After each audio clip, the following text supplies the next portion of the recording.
राधे राधे, हरे कृष्ण। आप सभी का दिन शुभ हो। आज दिनांक है 24 जनवरी, दिन है शनिवार और आज माघ मास के शुक्ल पक्ष की षष्ठी तिथि है, जो कि आज तड़के 1:47 से शुरू होकर कल रविवार को 12:40 AM पर, देखा जाए तो ये शनिवार की ही देर रात 12 बजे के बाद का समय होगा, तब समाप्त होगी और ब्रह्म मुहूर्त सुबह 5:36 से 6:24 तक रहेगा। सूर्योदय होगा सुबह 7:13 पर, सूर्यास्त होगा शाम 6:04 पर।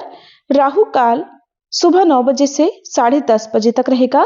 आज सर्वार्थ सिद्धि योग बन रहा है, जिसमें शिव योग दोपहर 2:01 तक रहेगा। बाद में सिद्ध योग प्रारंभ हो जाएगा।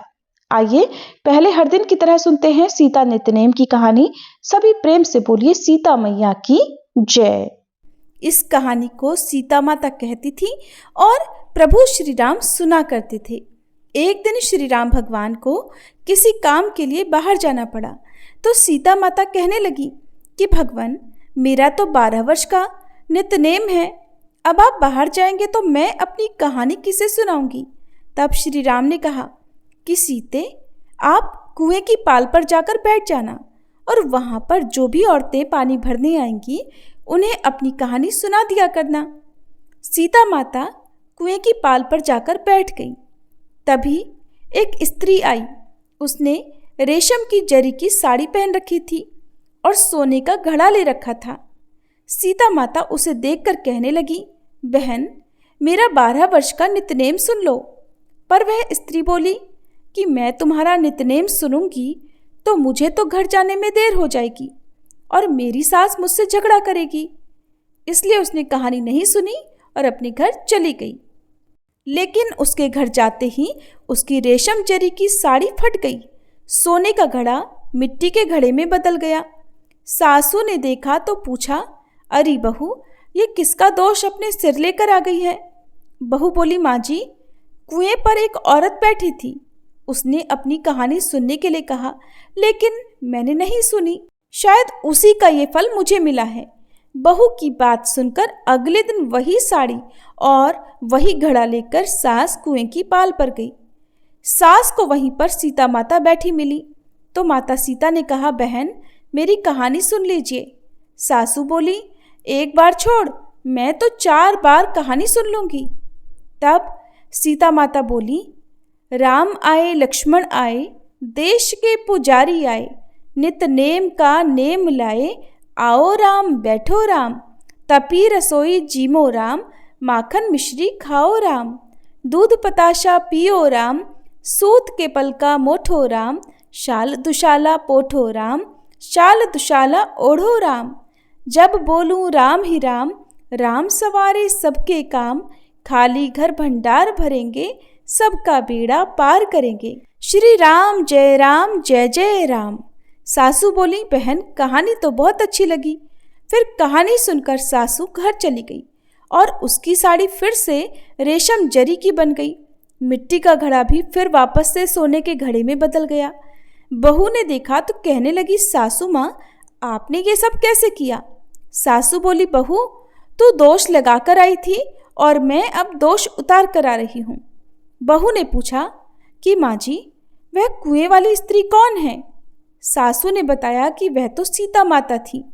वो पुराने से नया कर देती हैं, खाली घर में भंडार भर देती हैं। वह लक्ष्मी जी का वास घर में कर देती हैं और मनुष्य की जो भी इच्छा हो उसे पूर्ण कर देती हैं। बहू बोली, माँ जी, फिर तो ऐसी कहानी मुझे भी सुना दो। सास बोली कि ठीक है, तुम भी सुनो। फिर सास ने कहानी शुरू की। राम आए लक्ष्मण आए, देश के पुजारी आए, नित नेम का नेम लाए, आओ राम बैठो राम, तपी रसोई जीमो राम, माखन मिश्री खाओ राम, दूध बताशा पियो राम, सूत के पल का मोठो राम, शाल दुशाला पोठो राम, शाल दुशाला ओढ़ो राम, जब बोलूं राम ही राम, राम सवारे सबके काम, खाली घर भंडार भरेंगे, सबका बेड़ा पार करेंगे, बोलो श्री राम जय जय राम। कहानी सुनकर बहू बोली, माँ जी, कहानी तो बहुत अच्छी है। सासू ने कहा, ठीक है, अब से हम इस कहानी को रोज किया करेंगे। अब सास बहू रोज सवेरे उठती, नहाती धोती और पूजा करने के बाद नित्य-नेम की सीता माता की कहानी कहती। एक दिन की बात है, उनके यहाँ पड़ोस की एक औरत आई और बोली कि बहन जरा सी आँच तो देना। तो बहू बोली कि आँच तो अभी हमने जलाई ही नहीं। पड़ोसन बोली तो फिर तुम सुबह 4 बजे से उठकर क्या कर रही हो? तो उन्होंने कहा कि हम तो सुबह सुबह उठकर पूजा करते हैं, फिर सीता माता की नित्य-नेम की कहानी कहते हैं। पड़ोसन ने उनकी बात सुनकर फिर कहा कि सीता माता की कहानी कहने से तुम्हें क्या मिला? तब वे दोनों बोली कि सीता माता की कहानी कहने से घर में भंडार भर जाते हैं, सारे काम पूर्ण हो जाते हैं, मन की इच्छा भी पूरी होती है। पड़ोसन ने कहा बहन अगर ऐसा है तब तो फिर मुझे भी कहानी सुना दो। तब बहू बोली कि ठीक है, तुम भी ये कहानी सुन लो। राम आए लक्ष्मण आए, देश के पुजारी आए, नित नेम का नेम लाए। आओ राम बैठो राम, तपी रसोई जीमो राम, माखन मिश्री खाओ राम, दूध बताशा पियो राम, सूत के पल का मोठो राम, शाल दुशाला पोठो राम, शाल दुशाला ओढ़ो राम। जब बोलू राम ही राम, राम सवारे सबके काम, खाली घर भंडार भरेंगे, सबका बेड़ा पार करेंगे, श्री राम जय जय राम। पड़ोसन ने इस कहानी को सुना तो कहने लगी बहन कहानी तो बहुत अच्छी लगी। अब वह पड़ोसन भी नित्य-नेम सीता माता की कहानी कहने लगी। कहानी कहने से सीता माता ने पड़ोसन के भी धन के भंडार भर दिए। देखते ही देखते अब तो पूरे मोहल्ले में नित्य-नेम की कथा चल पड़ी और हर किसी की मनोकामना पूर्ण होने लगी। हे सीता माता, जैसे आपने उन सभी के भंडार भरे वैसे ही हमारे भी भरना। कहानी कहने वाले, सुनने वाले और हुंकार भरने वाले सबके भरना। सभी प्रेम से बोलिए सीता मैया की जय। माघ मास महात्म्य 21वां अध्याय। श्री लोमश मुनि कहने लगे कि पूर्व समय में अवंती देश में वीरसेन नाम का राजा था। उसने नर्मदा के किनारे राजसूय यज्ञ किया और अश्वमेध यज्ञ भी किए, जिनके खंभे सोने के बनाए गए। ब्राह्मणों को अन्न का बहुत सारा दान दिया गया। बहुत सी गाय, सुंदर वस्त्र और सोने के आभूषण भी दान में दिए। वह देवताओं का भक्त और दान करने वाला था। भद्रक नाम का एक ब्राह्मण, जो अत्यंत मूर्ख, कुलहीन, कृषि कार्य करने वाला, दुराचारी और अधर्मी था, वह भाई बंधुओं का त्यागा हुआ इधर उधर घूमता हुआ देव यात्रियों के साथ प्रयाग में आया और माघ में उनके साथ 3 दिन तक स्नान किया। वह 3 दिन में ही निष्पाप हो गया। फिर वह अपने घर चला गया। वह ब्राह्मण और राजा दोनों एक ही दिन मृत्यु को प्राप्त हुए। मैंने इन दोनों को बराबर इंद्रलोक में देखा। तेज, रूप, बल, स्त्री, वस्त्र और आभूषण में ये दोनों समान थे। ऐसा देखकर उसके महात्म्य को क्या कहा जाए। राजसूय यज्ञ करने वाला स्वर्ग का सुख भोग कर फिर भी जन्म लेता है, परंतु संगम में स्नान करने वाला जन्म मरण से रहित हो जाता है।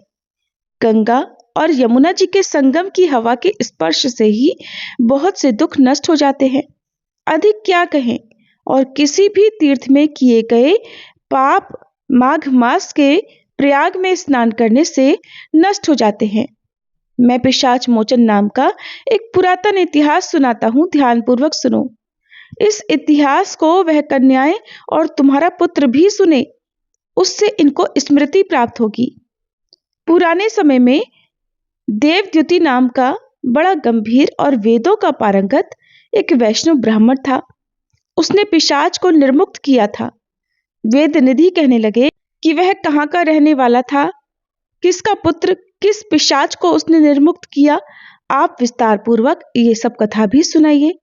तब लोमश ऋषि ने कहा, किल्पज्ञ से निकली हुई सुंदर सरस्वती के किनारे पर उसका स्थान था। जंगल के बीच में पुण्य जल वाली सरस्वती नदी बहती थी।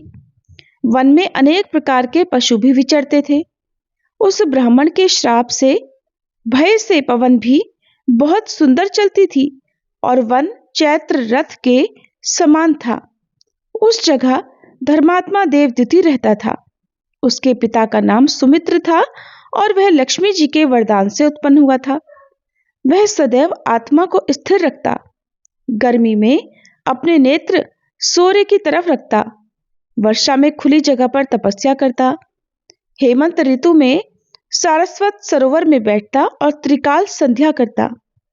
जितेंद्रीय और सत्यवादी भी था, अपने आप गिरे हुए फल और पत्तियों का ही भोजन करता था। उसका शरीर सूख कर हड्डियां मात्र रह गई थी। इस प्रकार उसको तप करते हुए वहां पर 1000 वर्ष बीत गए।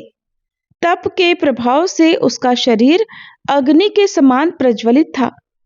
श्री विष्णु की प्रसन्नता से ही वह सब कर्म करता। दधीची ऋषि के वरदान से ही वह श्रेष्ठ वैष्णव हुआ था। एक समय उस ब्राह्मण ने वैशाख महीने की एकादशी को श्री हरि की पूजा कर उनकी सुंदर स्तुति और विनती की। उसकी विनती सुनकर भगवान उसी समय गरुड़ पर चढ़कर उसके पास आए। चतुर्भुज, विशाल नेत्र, मेघ जैसा स्वरूप। भगवान को स्पष्ट देखकर मारे प्रसन्नता के उसकी आंखों में आंसू भर आए और कृतकृत्य होकर उसने भगवान को प्रणाम किया। उसने अपने शरीर को भी याद नहीं रखा और भगवान के ध्यान में लीन हो गया। तब भगवान ने कहा कि हे देवद्युति, मैं जानता हूं कि तुम मेरे परम भक्त हो। मैं तुमसे अति प्रसन्न हूं। तुम वर मांगो। इस प्रकार भगवान के वचन सुनकर प्रेम के मारे लड़खड़ाती हुई वाणी में कहने लगा कि हे देवाधिदेव, अपनी माया से शरीर धारण करने वाले आपका दर्शन देवताओं को भी दुर्लभ है। अब आपका दर्शन भी हो गया, मुझको और क्या चाहिए? मैं सदैव आपकी भक्ति में लगा रहूं। भगवान उसके वचन सुनकर कहने लगे कि ऐसा ही होगा। तुम्हारे तप में कोई बाधा नहीं पड़ेगी। जो मनुष्य तुम्हारे कहे गए स्तोत्र को पढ़ेगा, उसकी मुझ में अचल भक्ति होगी, उसके धर्म कार्य सांगोपांग होंगे और उसकी ज्ञान में भी परम निष्ठा होगी। हरे कृष्ण। आज माघ मास की कथा में बस इतना ही। अब सुनिए आज की भागवत कथा। श्री मैत्रेय जी कहते हैं, महादेव जी ने जब देवर्षि नारद के मुख से सुना कि अपने पिता दक्ष से अपमानित होने के कारण देवी सती ने प्राण त्याग दिए हैं और उसकी यज्ञ वेदी से प्रकट हुए रिभुओं ने उनके पार्षदों की सेना को मारकर भगा दिया है, तब उन्हें बड़ा ही क्रोध आया। उन्होंने उग्र रूप धारण कर क्रोध के मारे होठ चबाते हुए अपनी एक जटा उखाड़ ली, जो बिजली और आग की लपट के समान दीप्त हो रही थी, और सहसा खड़े होकर बड़े गंभीर अट्टहास के साथ ही उसे पृथ्वी पर पटक दिया। उससे तुरंत ही एक बड़ा भारी लंबा चौड़ा पुरुष उत्पन्न हुआ। उसका शरीर इतना विशाल था कि वह स्वर्ग को स्पर्श कर रहा था। उसके हजारों भुजाएं थी, मेघ के समान श्याम वर्ण था, सूर्य के समान जलते हुए 3 नेत्र थे, विकराल दाढ़ें थी और अग्नि की ज्वालाओं के समान लाल लाल जटाएं थी। उसके गले में नरमुंडों की माला थी और हाथों में तरह तरह के अस्त्र शस्त्र थे। जब उसने हाथ जोड़कर पूछा, हे भगवान, मैं क्या करूं? तब भगवान भूतनाथ कहने लगे, हे वीर रुद्र, तू मेरा अंश है, इसलिए मेरे पार्षदों का अधिनायक बनकर तू तुरंत ही जा और दक्ष तथा उसके यज्ञ को नष्ट कर डाल। प्यारे विदुर जी, जब देवाधिदेव भगवान शंकर ने क्रोध में भरकर ऐसी आज्ञा दी, तब वीरभद्र उनकी परिक्रमा करके चलने को तैयार हो गए। उस समय उन्हें ऐसा मालूम होने लगा कि मेरे वेग का सामना करने वाला इस संसार में कोई नहीं है और मैं बड़े से बड़े वीर का भी वेग सहन कर सकता हूँ। वे भयंकर सिंहनाद करते हुए एक अति कराल त्रिशूल हाथ में लेकर दक्ष के यज्ञ मंडप की ओर दौड़ पड़े। उनका त्रिशूल संसार संहारक मृत्यु का भी संहार करने में समर्थ था। भगवान रुद्र के और भी बहुत से सेवक गर्जना करते हुए उनके पीछे पीछे हो लिए। उस समय वीरभद्र के पैरों के नुपुर आदि आभूषण झनन झनन बजते जाते थे।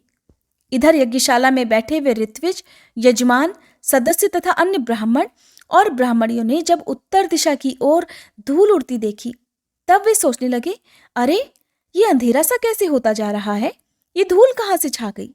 इस समय ना तो आंधी ही चल रही है और ना कहीं लुटेरे ही सुने जाते हैं, क्योंकि अपराधियों को कठोर दंड देने वाला राजा प्राचीन वर ही अभी जीवित है। अभी गौओं के आने का समय भी नहीं हुआ, फिर ये धूल भला कहाँ से आई?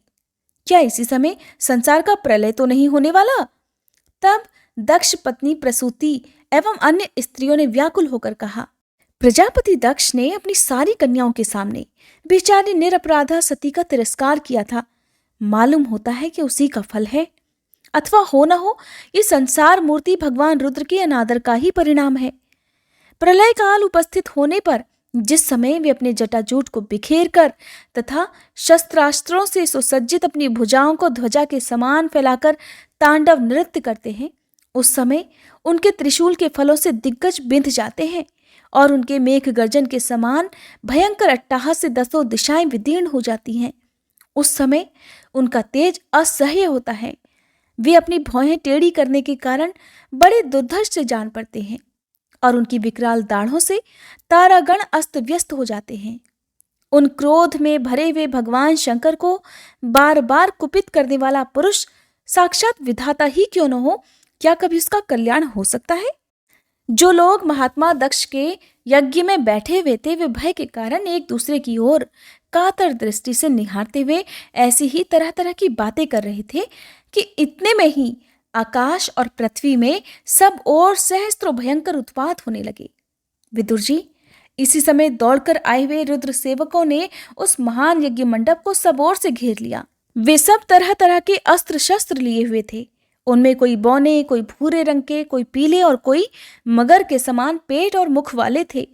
उनमें से किन्होंने प्रागवंश अर्थात यज्ञशाला के पूर्व और पश्चिम के खंभों के बीच में आड़े रखे हुए डंडे को तोड़ डाला, किन्हीं ने यज्ञशाला के पश्चिम की ओर स्थित पत्नीशाला को नष्ट कर डाला, किन्हीं ने यज्ञशाला के सामने का सभा मंडप और मंडप के आगे उत्तर की ओर स्थित आग्नेयशाला को तोड़ डाला, किन्होंने यजमान गृह और पाकशाला को तहस नहस कर डाला, किन्हीं ने यज्ञ के पात्र फोड़ डाले, किन्हीं ने अग्नियों को बुझा डाला। उनमें से कुछ ने वेदी की सीमा के सूत्रों को तोड़ डाला, कोई मुनियों को तंग करने लगे, कोई स्त्रियों को डराने धमकाने लगे और कुछ ने अपने पास होकर भागते हुए देवताओं को पकड़ लिया। मणिमान ने भृगु ऋषि को बांध लिया, वीरभद्र ने प्रजापति दक्ष को कैद कर लिया तथा चंडीश ने पुषा को और नंदीश्वर ने भग देवता को पकड़ लिया। भगवान शंकर के पार्षदों की ये भयंकर लीला देखकर तथा उनके कंकड़ पत्थरों की मार से बहुत तंग आकर वहां जितने भी ऋत्विज सदस्य और देवतागण थे, वे सब के सब जहां तहां भाग गए। भृगु जी हाथ में स्रुवा लिए हवन कर रहे थे। वीरभद्र ने इनकी दाढ़ी मूछ नोच ली, क्योंकि इन्होंने प्रजापति की सभा में मूछें ऐंठते हुए महादेव जी का उपहास किया था। उन्होंने क्रोध में भरकर भग देवता को पृथ्वी पर पटक दिया और उनकी आंखें निकाल ली, क्योंकि जब दक्ष देव सभा में श्री महादेव जी को बुरा भला कहते हुए श्राप दे रहे थे, उस समय इन्होंने ही दक्ष को सैन देकर उकसाया था। इसके बाद जैसे अनिरुद्ध के विवाह के समय बलराम जी ने कलिंग राज के दांत उखाड़े थे, ठीक उसी प्रकार उन्होंने पूषा के दांत तोड़ डाले, क्योंकि जब दक्ष ने महादेव जी को गालियां दी थी, उस समय ये दांत दिखाकर हंस रहे थे।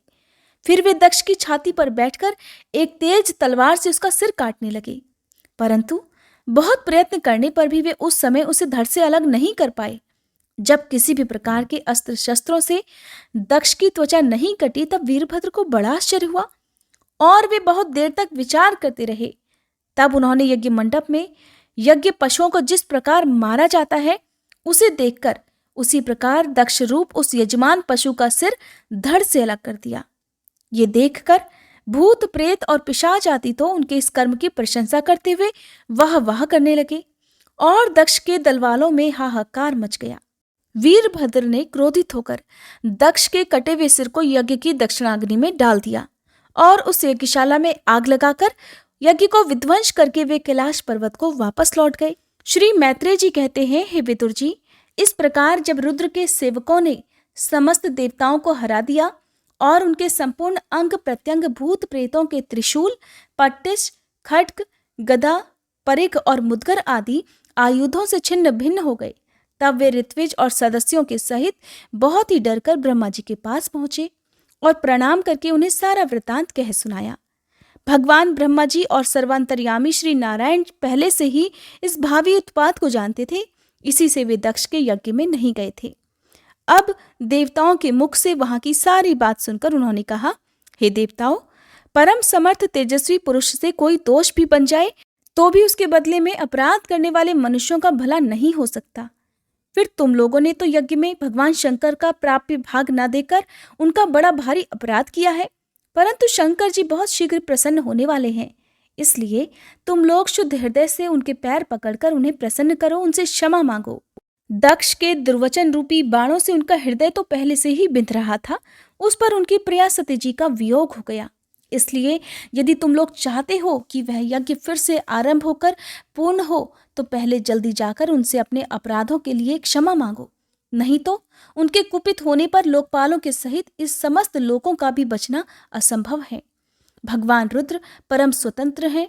उनके तत्व और शक्ति सामर्थ्य को न तो कोई ऋषि मुनि देवता और यज्ञ स्वरूप देवराज इंद्र ही जानते हैं और न मैं स्वयं ही जानता हूँ, फिर दूसरों की तो बात ही क्या है। ऐसी अवस्था में उन्हें शांत करने का उपाय कौन कर सकता है। देवताओं से इस प्रकार कहकर ब्रह्मा जी उनको प्रजापतियों और पितरों को साथ लेकर अपने लोक से पर्वत श्रेष्ठ कैलाश को गए, जो भगवान शंकर का प्रिय धाम है। उस कैलाश पर औषधि, तप, मंत्र तथा योग आदि उपायों से सिद्ध को प्राप्त हुए और जन्म से ही सिद्ध देवता नित्य निवास करते हैं। किन्नर, गंधर्व और अप्सरा आदि सदा वहां बने रहते हैं। उसके मणिमय शिखर हैं, जो नाना प्रकार की धातुओं से रंग बिरंगे प्रतीत होते हैं। उस पर अनेक प्रकार के वृक्ष, लता और गुलमादी छाए हुए हैं, जिनमें झुंड के झुंड जंगली पशु विचरते रहते हैं। वहां निर्मल जल के अनेकों झरने बहते हैं और बहुत सी गहरी कंदरा और ऊंचे शिखरों के कारण वह पर्वत अपने प्रेतमों के साथ विहार करती हुई सिद्ध पत्नियों का क्रीड़ा स्थल बना हुआ है। वह सब और मोरों के शोर, मदांध भ्रमरों के गुंजार, कोयलों की कुहू कुहू ध्वनि तथा अन्यान्य पक्षियों के कलरव से गूंज रहा है। उसके कल्पवृक्ष अपनी ऊंची ऊंची डालियों को हिला हिलाकर मानो पक्षियों को बुलाते रहते हैं तथा हाथियों के चलने फिरने के कारण वह कैलाश स्वयं चलता हुआ सा और झरनों की कलकल ध्वनि से बातचीत करता हुआ सा जान पड़ता है। मंदार, पारिजात, सरल, तमाल, शाल, ताड़, कचनार, असन और अर्जुन के वृक्षों से वह पर्वत बड़ा ही सुहावना जान पड़ता है। आम, कदम्ब, नीप, नाग, पुन्नाग, चंपा, गुलाब, अशोक, मौलसिरी, शतपत्र, कमल और मालती की मनोहर लताएं तथा कुब्जक, मोगरा और माधवी की बेलें भी उसकी शोभा बढ़ाती हैं। इस प्रकार विभिन्न वृक्षों तथा पोले और ठोस बांस के झुरमुटों से वह पर्वत बड़ा ही मनोहर मालूम पड़ता है। उसके सरोवरों में कुमुद, उत्पल, कल्हार और शतपत्र आदि अनेक जाति के कमल खिले रहते हैं। उसकी शोभा से मुग्ध होकर कलरव करते हुए झुंड के झुंड पक्षियों से वह बड़ा ही भला लगता है। वह जहाँ तहाँ हिरन, वानर, सुअर, सिंह, रीछ, साही, नीलगाय, अधमुख भेड़िए और कस्तूरी मृग वहां घूमते रहते हैं। उसके चारों ओर नंदा नाम की नदी बहती है, जिसका पवित्र जल देवी सती के स्नान करने से और भी अधिक पवित्र और सुगंधित हो गया है। भगवान भूतनाथ के निवास स्थान उस कैलाश पर्वत की ऐसी रमणीयता देखकर देवताओं को बड़ा आश्चर्य हुआ। वहां उन्होंने अलका नाम की एक सुरम्य पुरी और सौगंधिक वन देखा, जिसमें सर्वत्र सुगंध फैलाने वाले सौगंधिक नाम के कमल खिले हुए थे। उस नगर के बाहर की ओर नंदा और अलकनंदा नाम की दो नदियां हैं। वे तीर्थपाद श्री हरि की चरण रज के संयोग से अत्यंत पवित्र हो गई हैं। हे विदुर जी, उन नदियों में रतिविलास से थकी हुई देवांगनाएं अपने अपने निवास स्थान से आकर जल क्रीड़ा करती हैं और उसमें प्रवेश कर अपने प्रियतमों पर जल उलीचती हैं। स्नान करते समय उनका तुरंत का लगाया हुआ कुछ कुमकुम धुल जाने से जल पीला हो जाता है। उस कुमकुम मिश्रित जल को हाथी प्यास न होने पर भी गंध के लोभ से स्वयं पीते हैं और अपनी हथिनियों को भी पिलाते हैं। अलकापुरी पर चांदी, सोने और बहुमूल्य मणियों के सैकड़ों विमान छाए हुए थे, जिनमें अनेकों यक्ष पत्नियां निवास करती थीं। इसके कारण वह विशाल नगरी बिजली और बादलों से छाए हुए आकाश के समान जान पड़ती थी। यक्षराज कुबेर की राजधानी उस अलकापुरी को पीछे छोड़कर देवगण सौगंधिक वन में आए। वह वन रंग बिरंगे फल, फूल और पत्तों वाले अनेक कल्पवृक्षों से सुशोभित था। उसमें कोकिल आदि पक्षियों का कलरव और भौरों का गुंजार हो रहा था तथा राजहंसों के परम प्रिय कमल कुसुमों से सुशोभित अनेक सरोवर वहां पर थे। वह वन जंगली हाथियों के शरीर की रगड़ लगने से घिसे हुए हरिचंदन वृक्षों का स्पर्श करके चलने वाली सुगंधित वायु के द्वारा यक्ष पत्नियों के मन को विशेष रूप से मथे डालता था। बावलियों की सीढ़ियां वैदूर्य मणि की बनी हुई थी। उनमें बहुत से कमल खिले रहते थे। वहां अनेकों किमपुरुष जी बहलाने के लिए आए हुए थे। इस प्रकार उस वन की शोभा निहारते समय जब देवतागण कुछ आगे बढ़े तब उन्हें पास ही एक वट वृक्ष दिखाई दिया। वह वृक्ष 100 योजन ऊंचा था तथा उसकी शाखाएं 75 योजन तक फैली हुई थी। उसके चारों ओर सर्वदा अविचल छाया बनी रहती थी, इसलिए घाम का कष्ट वहां पर नहीं होता था तथा उसमें कोई घोंसला भी नहीं था। उस महायोगमय और मुमुक्षुओं के आश्रयभूत वृक्ष के नीचे देवताओं ने भगवान शंकर को विराजमान देखा। वे साक्षात क्रोधहीन काल के समान जान पड़ते थे। भगवान भूतनाथ का श्रीअंग बड़ा ही शांत था। सनंदन आदि शांत सिद्धगण और सखा यक्ष राक्षसों के स्वामी कुबेर उनकी सेवा कर रहे थे। जगत पिता महादेव जी सारे संसार के सुहृद हैं, स्नेहवश सबका कल्याण करने वाले हैं। वे लोकहित के लिए ही उपासना, चित्त की एकाग्रता और समाधि आदि साधनों का आचरण करते रहते हैं। संध्याकालीन मेघ की सी कांति वाले शरीर पर वे तपस्वियों के अभीष्ट चिन्ह भस्म, दंड, जटा और मृग चर्म तथा मस्तक पर चंद्रकला धारण किए हुए थे। वे कुशा आसन पर बैठे हुए थे और अनेकों साधु श्रोताओं के बीच में श्री नारद जी के पूछने से सनातन ब्रह्म का उपदेश कर रहे थे। उनका बायां चरण दाईं जांघ पर रखा हुआ था। वे बायां हाथ घुटने पर रखे कलाई में रुद्राक्ष की माला डाले तर्क मुद्रा से विराजमान थे। वे योगपट अर्थात काठ की बनी हुई टेकनी का सहारा लिए एकाग्र चित्त से ब्रह्मानंद का अनुभव कर रहे थे। लोकपालों के सहित समस्त मुनियों ने मननशीलों में सर्वश्रेष्ठ भगवान शंकर को हाथ जोड़कर प्रणाम किया। यद्यपि समस्त देवता और दैत्यों के अधिपति श्री महादेव जी के चरण कमलों की भी वंदना करते हैं, तथापि वे श्री ब्रह्मा जी को अपने स्थान पर आया देखकर तुरंत खड़े हो गए और जैसे वामन अवतार में परम पूज्य श्री विष्णु भगवान कश्यप जी की वंदना करते हैं, ठीक उसी प्रकार सिर झुकाकर उन्हें प्रणाम किया। इसी प्रकार शंकर जी के चारों ओर जो महर्षियों सहित अन्यान्य सिद्धगण बैठे थे, उन्होंने भी ब्रह्मा जी को प्रणाम किया। सबके नमस्कार कर चुकने पर ब्रह्मा जी ने चंद्रमौली भगवान से, जो अब तक प्रणाम की मुद्रा में ही खड़े हुए थे, हंसकर कहा कि हे देव, मैं जानता हूं आप संपूर्ण जगत के स्वामी हैं, क्योंकि विश्व की योनि शक्ति और उसके बीज शिव से परे जो एकरस पर ब्रह्म है वो आप ही हैं। हे भगवान, आप मकड़ी के समान ही अपने स्वरूप भूत शिव शक्ति के रूप में क्रीड़ा करते हुए अपनी ही लीला से संसार की रचना, पालन और संहार करते रहते हैं। आपने ही धर्म और अर्थ की प्राप्ति कराने वाले वेद की रक्षा के लिए दक्ष को निमित्त बनाकर यज्ञ को प्रकट किया है। आपकी ही बांधी हुई वे वर्णाश्रम की मर्यादाएं हैं, जिनका नियमनिष्ठ ब्राह्मण श्रद्धा पूर्वक पालन करते हैं। हे मंगलमय महेश्वर, आप शुभ कर्म करने वालों को स्वर्गलोक अथवा मोक्ष पद प्रदान करते हैं तथा पाप कर्म करने वालों को घोर नरकों में भी डालते हैं। फिर भी किसी किसी व्यक्ति के लिए इन कर्मों का फल उल्टा कैसे हो जाता है?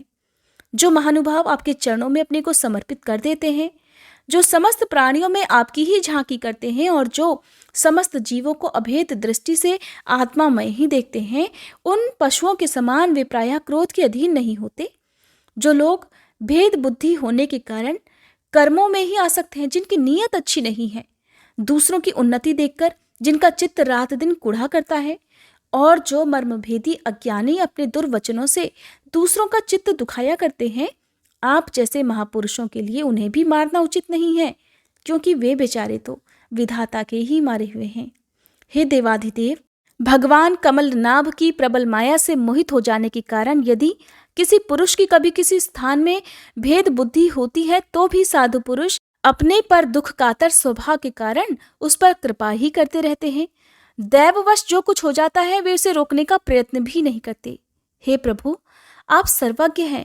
परम पुरुष भगवान की दुस्तर माया ने आपकी बुद्धि का स्पर्श भी नहीं किया है, अतः जिनका चित्त उसके वशीभूत होकर कर्म मार्ग में आसक्त हो रहा है, उनके द्वारा यदि अपराध बन जाए तो भी उन पर आपको कृपा ही करनी चाहिए।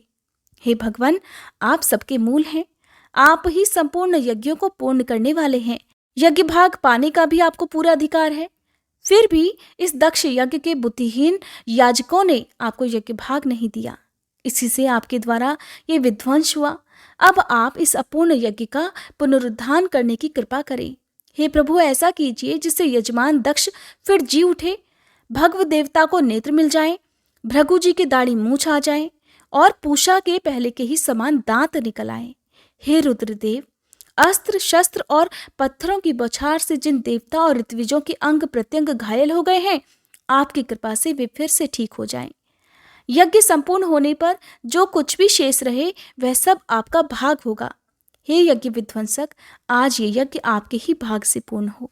श्री मैत्रेय जी कहते हैं, हे महाबाहो विदुर जी, ब्रह्मा जी के इस प्रकार प्रार्थना करने पर भगवान शंकर ने प्रसन्नतापूर्वक हंसते हुए कहा, सुनिए प्रजापति, भगवान की माया से मोहित हुए दक्ष जैसे नासमझों के अपराध की न तो मैं चर्चा करता हूं और न याद ही। मैं तो केवल सावधान करने के लिए ही उन्हें थोड़ा सा दंड दिया है। दक्ष प्रजापति का सिर जल गया है, इसलिए उनके बकरे का सिर लगा दिया जाए। भगदेव मित्र देवता के नेत्रों से अपना यज्ञ भाग देखें। पूषा पिसा हुआ अन्न खाने वाले हैं, वे उसे यजमान के दांतों से भक्षण करें तथा अन्य सब देवताओं के अंग प्रत्यंग भी स्वस्थ हो जाएं, क्योंकि उन्होंने यज्ञ से बचे हुए पदार्थों को मेरा भाग निश्चित किया हुआ है। अर्धवर्यु आदि याज्ञिकों में जिनकी भुजाएं टूट गई हैं, वे अश्विनी कुमार की भुजाओं से, और जिनके हाथ नष्ट हो गए हैं वे पूषा के हाथों से काम करें तथा भृगु जी के बकरे की सी दाढ़ी मूछ हो जाए। श्री मैत्रेय जी कहते हैं, हे वत्स विदुर, तब भगवान शंकर के वचन सुनकर सब लोग प्रसन्न मन से धन्य धन्य कहने लगे। फिर सभी देवता और ऋषियों ने महादेव जी से दक्ष की यज्ञशाला में पधारने की प्रार्थना की और तब वे उन्हें तथा ब्रह्मा जी को साथ लेकर वहां गए। वहां जैसा जैसा भगवान शंकर ने कहा था उसी प्रकार सब कार्य करके उन्होंने दक्ष की धड़ से यज्ञ पशु का सिर जोड़ दिया। सिर जुड़ जाने पर रुद्रदेव की दृष्टि पड़ते ही दक्ष तत्काल सोकर जागने के समान जी उठे और अपने सामने भगवान शिव को देखा। दक्ष का शंकरद्रोह की कालिमा से कलुषित हृदय उनका दर्शन करने से शरतकालीन सरोवर के समान स्वच्छ हो गया। उन्होंने महादेव जी की स्तुति करनी चाहिए, किंतु अपनी मरी हुई बेटी सती का स्मरण हो जाने से स्नेह और उत्कंठा के कारण उनके नेत्रों में आंसू भर आए। उनके मुख से शब्द नहीं निकल पाए। प्रेम से विह्वल परम बुद्धिमान प्रजापति ने जैसे तैसे अपने हृदय के आवेग को रोककर विशुद्ध भाव से भगवान शिव की स्तुति करनी प्रारंभ की। दक्ष इस प्रकार कहने लगे कि हे भगवान, मैंने आपका अपराध किया है, किंतु आपने उसके बदले में मुझे दंड के द्वारा शिक्षा देकर बड़ा ही अनुग्रह किया है। अहो, आप और श्री हरि तो आचारहीन नाम मात्र के ब्राह्मणों की भी उपेक्षा नहीं करते, फिर हम जैसे यज्ञ यागादि करने वालों को क्यों भूलेंगे। हे विभो, आपने ब्रह्मा होकर सबसे पहले आत्म तत्व की रक्षा के लिए अपने मुख से विद्या, तप और व्रत आदि के धारण करने वाले ब्राह्मणों को उत्पन्न किया था। जैसे चरवाहा लाठी लेकर गौओं की रक्षा करता है, उसी प्रकार आप उन ब्राह्मणों की सब विपत्तियों से रक्षा करते हैं। मैं आपके तत्व को नहीं जानता था, इसी से मैंने भरी सभा में आपको अपने वाग बाणों से बांधा था, किंतु आपने मेरे उस अपराध का कोई विचार नहीं किया। मैं तो आप जैसे पूज्यतम महानुभावों का अपराध करने के कारण नरक आदि नीच लोकों में गिरने वाला था, परंतु आपने अपनी करुणा भरी दृष्टि से मुझे उबार लिया। अब भी आपको प्रसन्न करने योग्य मुझ में कोई गुण नहीं है, बस आप अपने ही उदारतापूर्ण बर्ताव से मुझ पर प्रसन्न हो जाइए। श्री मैत्रेय जी कहते हैं, आशुतोष शंकर से इस प्रकार अपना अपराध क्षमा कराकर दक्ष ने ब्रह्मा जी के कहने पर उपाध्याय, ऋत्विज आदि की सहायता से यज्ञ कार्य आरंभ किया। तब ब्राह्मणों ने यज्ञ संपन्न करने के उद्देश्य से रुद्रगण संबंधी भूत पिशाचों के संसर्ग जनित दोष की शांति के लिए पुरोडाश नामक चरु का हवन किया। हे विदुर जी, उस हवि को हाथ में लेकर खड़े हुए अर्धवर्यु के साथ यजमान दक्ष ने जैसे ही विशुद्ध चित्त से श्रीहरि का ध्यान किया, त्यों ही सहसा भगवान वहां प्रकट हो गए। वृहत एवं रथंतर नामक साम स्तोत्र जिनके पंख हैं, उन गरुड़ जी के द्वारा समीप लाए हुए भगवान ने दसों दिशाओं को प्रकाशित करती हुई अपनी अंग कांति से सभी देवताओं का तेज हर लिया। उनके सामने सबकी कांति फीकी पड़ गई। उनका श्याम वर्ण था, कमर में स्वर्ण की करधनी तथा पीतांबर सुशोभित थे। सिर पर सूर्य के समान दैदीप्यमान मुकुट था। मुख कमल भौरों के समान नीली अलकावली और कांतिमय कुंडलों से शोभायमान था। उनके स्वर्णमय आभूषणों से विभूषित 8 भुजाएं थीं, जो भक्तों की रक्षा के लिए सदा उद्यत रहती हैं। 8 भुजाओं में वे शंख, पद्म, चक्र, बाण, धनुष, गदा, खड्ग और ढाल लिए हुए थे तथा इन सब आयुधों के कारण वे फूले हुए कनेर के वृक्ष के समान जान पड़ते थे। प्रभु के हृदय में श्रीवत्स का चिन्ह था और सुंदर वनमाला सुशोभित थी। वे अपने उदार हास और लीलामय कटाक्ष से सारे संसार को आनंद मग्न कर रहे थे।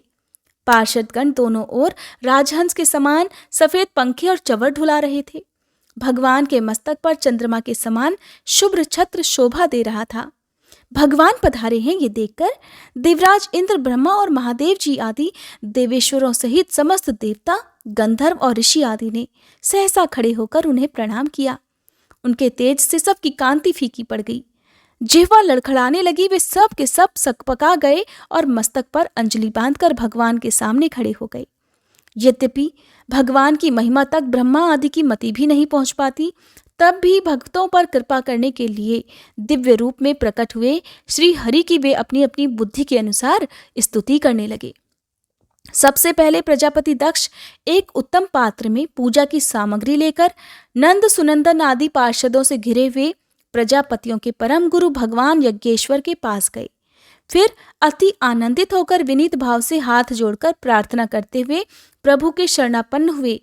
दक्ष कहने लगे कि हे भगवान, अपने स्वरूप में आप बुद्धि की जागृत आदि संपूर्ण अवस्थाओं से रहित, शुद्ध, चिन्मय, भेद रहित, अतएव निर्भय हैं, तथापि आप माया का तिरस्कार करके स्वतंत्र रूप से विराजमान हैं और जब माया से ही जीव भाव को स्वीकार कर उसी माया में स्थित हो जाते हैं तब अज्ञानी से दिखने लगते हैं। ऋत्विजों ने कहा, हे उपाधि रहित प्रभु, भगवान रुद्र के प्रधान अनुचर नंदीश्वर के शाप के कारण हमारी बुद्धि केवल कर्मकांड में ही फंसी हुई है, अतएव हम आपके तत्व को नहीं जानते। जिसके लिए इस कर्म का यही देवता है, ऐसी व्यवस्था की गई है, उस धर्म प्रवृत्ति के प्रयोजक वेद त्रयी से प्रतिपादित यज्ञ को ही हम आपका स्वरूप समझते हैं। सदस्यों ने कहा, जीवों को आश्रय देने वाले प्रभु, जो अनेक प्रकार के क्लेशों के कारण अत्यंत दुर्गम है, जिसमें काल रूप भयंकर सर्प ताक में बैठा हुआ है, द्वंद्व रूप अनेकों गढ़े हैं, दुर्जन रूप जंगली जीवों का भय है तथा शोक रूप दावानल धधक रहा है, ऐसे विश्राम स्थल से रहित संसार मार्ग में जो अज्ञानी जीव कामनाओं से पीड़ित होकर विषय रूप मृग तृष्णा जल के लिए ही देह गेह का भारी बोझा सिर पर लिए जा रहे हैं, वे भला आपके चरण कमलों की शरण में कब आने लगे। रुद्र ने कहा, हे वरदायक प्रभु, आपके उत्तम चरण इस संसार में सकाम पुरुषों को संपूर्ण पुरुषार्थों की प्राप्ति कराने वाले हैं और जिन्हें किसी भी वस्तु की कामना नहीं है, वे निष्काम मुनिजन भी उनका आदरपूर्वक पूजन करते हैं। उनमें मन लगा रहने के कारण यदि अज्ञानी लोग मुझे आचरण भ्रष्ट कहते हैं तो कहें, आपके परम अनुग्रह से मैं उनके कहने सुनने का भी कोई विचार नहीं करता। भृगु जी कहने लगे, आपकी गहन माया से आत्मज्ञान लुप्त हो जाने के कारण जो अज्ञान निद्रा में सोए हुए हैं, वे ब्रह्मादि देहधारी आत्मज्ञान में उपयोगी आपके तत्व को अभी तक नहीं जान सके। ऐसा होने पर भी आप अपने शरणागत भक्तों के तो आत्मा और सुहृदय हैं, अतः आप मुझ पर प्रसन्न होइए। ब्रह्मा जी ने कहा, हे प्रभु, पृथक पृथक पदार्थों को जानने वाली इंद्रियों के द्वारा पुरुष जो कुछ भी देखता है वह आपका स्वरूप नहीं है, क्योंकि आप ज्ञान, शब्दादि विषय और श्रोत्रादि इंद्रियों के अधिष्ठान हैं। ये सब आपस में अभ्यस्त हैं, अतएव आप इस मायामय प्रपंच से सर्वथा अलग हैं। देवराज इंद्र कहने लगे, हे अच्युत, आपका यह जगत को प्रकाशित करने वाला रूप देवद्रोहियों का संहार करने वाली 8 भुजाओं से सुशोभित है, जिनमें आप सदा ही नाना प्रकार के आयुध धारण किए रहते हैं। ये रूप हमारे मन और नेत्रों को परम आनंद देने वाला है। तब याज्ञिकों की पत्नियां भी इस प्रकार कहने लगी कि हे भगवान, ब्रह्मा जी ने आपके पूजन के लिए ही इस यज्ञ की रचना की थी, परंतु दक्ष पर कुपित होने के कारण इसे भगवान पशुपति ने अब नष्ट कर दिया है। हे यज्ञ मूर्ते, शमशान भूमि के समान उत्सवहीन हुए हमारे उस यज्ञ को आप नील कमल की सी कांति वाले अपने नेत्रों से निहार कर पवित्र कर दीजिए। ऋषिगण कहने लगे, हे भगवान, आपकी लीला बड़ी ही अनोखी है, क्योंकि आप कर्म करते हुए भी उनसे निर्लेप रहते हैं। दूसरे लोग वैभव की भूख से जिन लक्ष्मी जी की उपासना करते हैं वे स्वयं आपकी सेवा में ही लगी रहती हैं, तो भी आप उनका मान नहीं करते, उनसे निस्पृह रहते हैं। सिद्धजन कहने लगे, हे प्रभु, ये हमारा मनरूप हाथी नाना प्रकार के क्लेश रूप दावानल से दग्ध और अत्यंत त्रसित होकर आपकी कथा रूप विशुद्ध अमृतमयी सरिता में घुसकर गोता लगाए बैठा है। वहां ब्रह्मानंद में लीन सा हो जाने के कारण उसे न तो संसार रूप दावानल का ही स्मरण है और न वह उस नदी से बाहर ही निकलता है। यजमान पत्नी ने कहा, हे सर्वसमर्थ परमेश्वर, आपका स्वागत है। मैं आपको नमस्कार करती हूँ। आप मुझ पर प्रसन्न होइए। हे लक्ष्मीपते, अपनी प्रिया लक्ष्मी जी के सहित आप हमारी रक्षा कीजिए। हे यज्ञेश्वर, जिस प्रकार सिर के बिना मनुष्य का धड़ अच्छा नहीं लगता, उसी प्रकार अन्य अंगों से पूर्ण होने पर भी आपके बिना यज्ञ की शोभा नहीं होती। लोकपाल इस प्रकार कहने लगे, हे अनंत परमात्मन, आप समस्त अंतःकरणों के साक्षी हैं। ये सारा जगत आपके ही द्वारा देखा जाता है। तो क्या माइक पदार्थों को ग्रहण करने वाली हमारी इन नेत्र आदि इंद्रियों से कभी आप प्रत्यक्ष हो सके हैं? वस्तुतः आप तो पंचभूतों से पृथक ही हैं। फिर भी पांच भौतिक शरीर के साथ जो आपका संबंध प्रतीत होता है, ये आपकी माया ही है। योगेश्वरों ने कहा, हे प्रभु, जो पुरुष संपूर्ण विश्व के आत्मा आप में और अपने में कोई भेद नहीं देखता, उससे अधिक प्यारा आपको कोई नहीं है। तथापि भक्त वत्सल, जो लोग आप में स्वामी भाव रखकर अनन्य भक्ति से आपकी सेवा करते हैं, उन पर भी आप कृपा कीजिए। जीवों के अदृष्टवश जिसके सत्वादी गुणों में बड़ी विविधता आ जाती है, उस अपनी माया के द्वारा जगत की उत्पत्ति, स्थिति और प्रलय के लिए ब्रह्मादि विविध रूप धारण करके आप भेद बुद्धि पैदा कर देते हैं। किंतु अपनी स्वरूप स्थिति से आप उस भेद ज्ञान और उसके कारण सत्वादी गुणों से सर्वथा दूर हैं। ऐसे आपको हमारा नमस्कार है। ब्रह्म स्वरूप वेद ने कहा, आप ही धर्मादि की उत्पत्ति के लिए शुद्ध सत्व को स्वीकार करते हैं, साथ ही आप निर्गुण भी हैं। अतएव आपका तत्व न तो मैं जानता हूँ और न ब्रह्मादि कोई और ही जानते हैं। आपको हमारा नमस्कार है। तब अग्निदेव भी इस प्रकार कहने लगे कि हे भगवान, आपके ही तेज से प्रज्वलित होकर मैं श्रेष्ठ यज्ञों में देवताओं के पास घृत मिश्रित हवि पहुंचाता हूँ। आप साक्षात यज्ञ पुरुष और यज्ञ की रक्षा करने वाले हैं। अग्निहोत्र, दर्श, पौर्णमास, चातुर्मास और पशु सोम, ये 5 प्रकार के यज्ञ आपके ही स्वरूप हैं। तथा आश्रवय, अस्तु, श्रोषष्ठ, यजे, ये यजामहे और वशट, इन 5 प्रकार के यजुर मंत्रों से आपका ही पूजन होता है। मैं आपको प्रणाम करता हूँ। देवतागण कहने लगे, हे देव, आप आदि पुरुष हैं। पूर्व कल्प का अंत होने पर अपने कार्य रूप इस प्रपंच को उदर में लीन कर आपने ही प्रलयकालीन जल के भीतर शेष नाग की उत्तम शैया पर शयन किया था। आपके आध्यात्मिक स्वरूप का जनलोक आदिवासी सिद्धगण भी अपने हृदय में चिंतन किया करते हैं। अहो, वही आज आप हमारे नेत्रों के विषय होकर अपने भक्तों की रक्षा कर रहे हैं। गंधर्वों ने कहा, हे देव, मरीचि आदि ऋषि और ये ब्रह्मा, इंद्र तथा रुद्र आदि देवतागण आपके अंश के भी अंश हैं। हे महत्तम, ये संपूर्ण विश्व आपके खेल की ही सामग्री है। हे नाथ, ऐसे आपको हम सर्वदा प्रणाम करते हैं। विद्याधरों ने कहा, हे प्रभु, परम पुरुषार्थ की प्राप्ति के साधन रूप इस मानव देह को पाकर भी जीव आपकी माया से मोहित होकर इसमें मैं और मेरेपन का अभिमान कर लेता है। फिर वह दुर्बुद्धि अपने आत्मीयों से तिरस्कृत होने पर भी असत विषयों की ही लालसा करता है। किंतु ऐसी अवस्था में भी जो आपके कथामृत का सेवन करता है, वह इस अंतःकरण के मोह को सर्वथा त्याग देता है। तब ब्राह्मणों ने कहा, हे भगवान, आप ही यज्ञ हैं, आप ही हवि हैं, आप ही अग्नि हैं, स्वयं आप ही मंत्र हैं, आप ही समिधा, कुशा और यज्ञपात्र हैं, तथा आप ही सदस्य, ऋत्विज, यजमान और उसकी धर्म पत्नी, देवता, अग्निहोत्र, स्वधा, सोमरस, घृत और पशु हैं। हे वेद मूर्ते, यज्ञ और उसका संकल्प दोनों आप ही हैं। पूर्व काल में आप ही अति विशाल वराह रूप धारण कर रसातल में डूबी हुई पृथ्वी को लीला से अपनी दाढ़ों पर उठाकर इस प्रकार निकाल लाए थे जैसे कोई गजराज कमलिनी को उठा लाए। उस समय आप धीरे धीरे गरज रहे थे और योगीगण आपका ये अलौकिक पुरुषार्थ देखकर आपकी स्तुति करते जाते थे। हे यज्ञेश्वर, जब लोग आपके नाम का कीर्तन करते हैं तब यज्ञ के सारे विघ्न नष्ट हो जाते हैं। हमारा ये यज्ञ स्वरूप सत्कर्म नष्ट हो गया था, अतः हम आपके दर्शनों की इच्छा कर रहे थे। अब आप हम पर प्रसन्न होइए, आपको नमस्कार है। श्री मैत्रेय जी कहते हैं, हे विदुर जी, जब इस प्रकार सब लोग यज्ञरक्षक भगवान ऋषिकेश की स्तुति करने लगे, तब परम चतुर दक्ष ने रुद्र पार्षद वीरभद्र के ध्वंस किए हुए यज्ञ को फिर आरंभ कर दिया। सर्वांतर्यामी श्रीहरि यों तो सभी के भोगों के भोक्ता हैं, फिर भी त्रिकपाल पुरोडाश रूप अपने भाग से और भी प्रसन्न होकर उन्होंने दक्ष को संबोधित करके कहा, जगत का परम कारण मैं ही ब्रह्म और महादेव हूँ। मैं सबका आत्मा, ईश्वर और साक्षी हूँ तथा स्वयं प्रकाश और उपाधि शून्य हूँ। हे विप्रवर, अपनी त्रिगुणात्मिका माया को स्वीकार करके मैं ही जगत की रचना, पालन और संहार करता हूँ। और मैंने ही उन कर्मों के अनुरूप ब्रह्मा, विष्णु और शंकर ये नाम रूप धारण किए हुए हैं। ऐसा जो भेद रहित विशुद्ध पर ब्रह्म स्वरूप मैं हूँ, उसी में अज्ञानी पुरुष ब्रह्मा, रुद्र तथा अन्य समस्त जीवों को विभिन्न रूप से देखता है। जिस प्रकार मनुष्य अपने सिर और हाथ आदि अंगों में ये मुझसे भिन्न है, ऐसी बुद्धि कभी नहीं करता, उसी प्रकार मेरा भक्त प्राणी मात्र को मुझसे भिन्न नहीं देखता।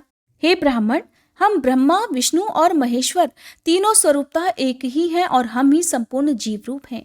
अतः जो हम में कुछ भी भेद नहीं देखता, वही शांति प्राप्त करता है। श्री मैत्रेय जी कहते हैं, भगवान के इस प्रकार आज्ञा देने पर प्रजापतियों के नायक दक्ष ने उनका त्रिकपाल यज्ञ के द्वारा पूजन करके फिर अंगभूत और प्रधान दोनों प्रकार के यज्ञों से अन्य सभी देवताओं का अर्चन पूजन किया। फिर एकाग्रचित्त होकर भगवान शंकर का यज्ञ शेष रूप उनके भाग से यजन किया तथा समाप्ति में किए जाने वाले उदवसान नामक कर्म से अन्य सोमपाई और दूसरे देवताओं का यजन कर यज्ञ का उपसंहार किया और अंत में ऋत्विजों के सहित अवभृत स्नान किया। फिर जिन्हें अपने पुरुषार्थ से ही सब प्रकार की सिद्धियां प्राप्त थीं, उन दक्ष प्रजापति को तुम्हारी सदा धर्म में बुद्धि रहे, ऐसा आशीर्वाद देकर सब देवता स्वर्गलोक को चले गए। हे विदुर जी, सुना है कि दक्ष सुता सती जी ने इस प्रकार अपना पूर्व शरीर त्याग कर फिर हिमालय की पत्नी मैना के गर्भ से जन्म लिया था। जिस प्रकार प्रलय काल में लीन हुई शक्ति सृष्टि के आरंभ में फिर ईश्वर का ही आश्रय लेती है, ठीक उसी प्रकार अनन्य परायणा श्री अंबिका जी ने उस जन्म में भी अपने एकमात्र आश्रय और प्रेतम भगवान शंकर को ही वरण किया। विदुर जी, दक्ष यज्ञ का विध्वंस करने वाले भगवान शिव का ये चरित्र मैंने बृहस्पति जी के शिष्य परम भागवत उद्धव जी के मुख से सुना था। हे कुरुनंदन, श्री महादेव जी का ये पावन चरित्र यश और आयु को बढ़ाने वाला तथा पाप पुंज को नष्ट करने वाला है। जो पुरुष भक्ति भाव से इसका नित्य प्रति श्रवण और कीर्तन करता है, वह अपनी पाप राशि का नाश कर देता है। हरे कृष्ण। आज की भागवत कथा में बस इतना ही। इसके आगे का वृत्तांत आप सभी कल सुनिएगा। अब सुनिए लपसी और तपसी की कहानी, फिर सुनिएगा श्री भागवत जी की आरती। एक बार एक लपसी था, एक तपसी था। तपसी हमेशा भगवान की तपस्या में लीन रहता था। लपसी रोजाना सवासेर की लापसी बनाकर भगवान को भोग लगाकर जीम लेता था। एक दिन वे दोनों आपस में झगड़ा करने लगे। तपसी बोला, मैं रोज भगवान की तपस्या करता हूँ, इसलिए मैं बड़ा हूँ। लपसी बोला, मैं रोज भगवान को सवासेर लापसी का भोग लगाता हूँ, इसलिए मैं बड़ा हूँ। नारद जी वहां से गुजर रहे थे। दोनों को झगड़ा करता देख उनसे पूछा कि तुम दोनों झगड़ा क्यों कर रहे हो। तब लपसी ने खुद को बड़ा होने का कारण बताया और तपसी ने भी खुद को बड़ा होने का कारण नारद जी को बताया। सुनकर नारद जी बोले, तुम्हारा फैसला तो मैं कर दूंगा। दूसरे दिन लपसी और तपसी स्नान कर अपनी रोज की भक्ति करने आए तो नारद जी ने छुपकर 1.25 करोड़ की एक एक अंगूठी उन दोनों के आगे रख दी। तपसी की नजर जब अंगूठी पर पड़ी तो उसने चुपचाप अंगूठी उठाकर अपने नीचे दबा ली। उधर लपसी की नजर भी अंगूठी पर पड़ी, लेकिन उसने ध्यान नहीं दिया और भगवान को भोग लगाकर लापसी खाने लगा। नारद जी जब सामने आए तो दोनों ने पूछा, बताइए नारद जी, हम दोनों में से कौन बड़ा है। तब नारद जी ने तपसी से खड़ा होने को कहा। वह खड़ा हुआ तो उसके नीचे दबी हुई अंगूठी दिखाई पड़ी। नारद जी ने तपसी से कहा, तपस्या करने के बाद भी तुम्हारी चोरी करने की आदत नहीं गई, इसलिए लपसी बड़ा है और तुम्हें तुम्हारी तपस्या का भी कोई फल नहीं मिलेगा। तब तपसी शर्मिंदा होकर क्षमा मांगने लगा। उसने नारद जी से पूछा, नारद जी, मेरी तपस्या का फल फिर मुझे कैसे मिलेगा? तब देवर्षि नारद जी ने बताया, अगर कोई गाय और कुत्ते की रोटी नहीं बनाएगा तो फल तुझे मिलेगा। अगर कोई ब्राह्मण को जिमाकर दक्षिणा नहीं देगा तो फल तुझे मिलेगा। अगर कोई साड़ी के साथ ब्लाउज नहीं देगा तो फल तुझे मिलेगा। अगर कोई दिए से दिया जलाएगा तो फल तुझे मिलेगा। अगर कोई सारी कहानी सुने लेकिन तुम्हारी कहानी ना सुने तो फल तुझे मिलेगा।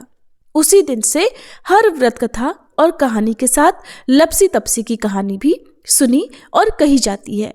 श्री भागवत भगवान की है आरती, पापियों को पाप से है तारती।